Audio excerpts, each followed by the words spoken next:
Hello, fellow classmates and Mr. White.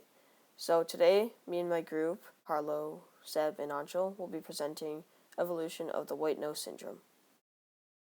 To get things started off, information about the white nose syndrome. The white nose syndrome is a result of the Pseudosciatemnosus destructans. This fungus invades and ingests skin of hibernating bats, which includes the wings.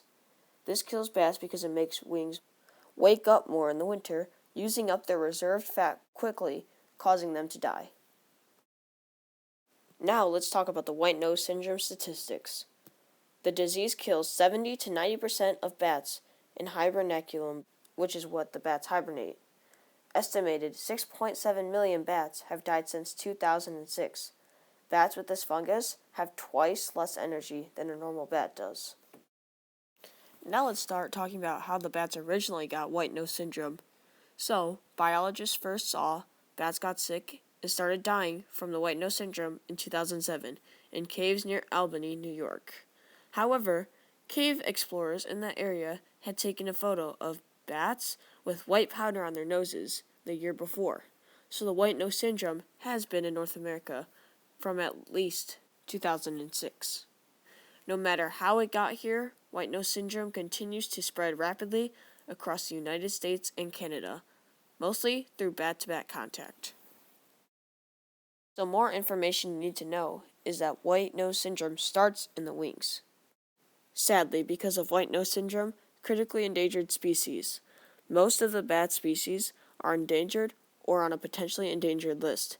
Some that are on this list are the little brown bat, the northern long-eared bat, Indiana bat, the big brown bat, and the eastern small-footed bat. These critically endangered species are on this list because of white nose syndrome. So now, how the white nose syndrome affects humans. So, current evidence indicates that the white nose syndrome is not transmittable from bats to humans. Studies have shown that the fungus grows only at cold temperatures, which is 41 to 68 degrees Fahrenheit, that are much lower than that of the human body. Also, no human infections have ever been documented after exposure to white nose syndrome, infected bats, or caves. Although white nose syndrome does not cause illness in humans, a small percentage of bats can be infected with other dangerous diseases, such as rabies. So to sum this stuff up, basically, the bats cannot hurt the humans, but the humans can pass things down to the bats. So now talking about how white nose syndrome is transmitted a few different ways. Bats can get the fungus from contact with infected bats. Also, bats can pick up the fungus from the surfaces of the cave or mine where they're hibernating. Or, like we said on the previous slide, humans can spread the fungus by accidentally carrying the fungus on shoes, clothing, or gear. Like we talked about earlier, white nose syndrome is a pretty big problem out in this world. So, how can humans help white nose syndrome? So, us humans can help clean our shoes and gear before entering the cave that they hibernate in, leaving the bats alone and not disturbing them, obeying signs and not entering private caves, and providing a small shelter for bats. That can all help so that we don't have interaction with them and pass down the disease. So, as expected, white nose syndrome definitely has a lot of behavioral problems.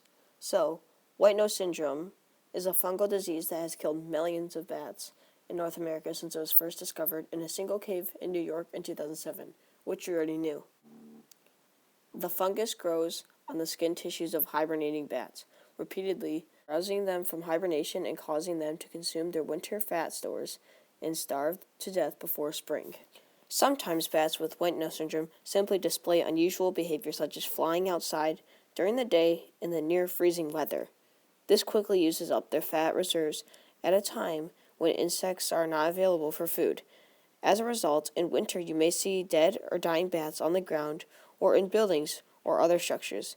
If you have encountered a bat, do not handle it, because you could pass down a disease to other bats. How the syndrome evolved over time. An estimated 6.7 million bats have died since 2006 because of an outbreak of white nose syndrome, a fast-moving disease that has wiped out entire colonies and left caves littered with bones of dead bats, which you guys already knew. Because the white nose syndrome started in the wings, then started to disease the bats in their habitat, so when they would hibernate, they would die because of their habitat.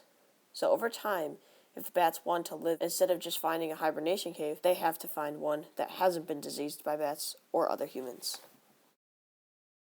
Finally, what are we doing to help bats survive? There is an organized national and international effort to fight white nose syndrome. Researchers are looking into testing natural bacteria and skin microbes to use as treatments for infected bats. Other treatments include altering conditions in hibernation areas to slow fungal growth or improve vet survival, and vaccines to boost resistance to white nose syndrome. So we're trying to do a lot to help out the bats. Thank you all so much for watching our video. We hope that you learned a lot about these bats and how their disease, white nose syndrome, evolved over time. This was by Bryce, Angel, Carlo, and Sebastian.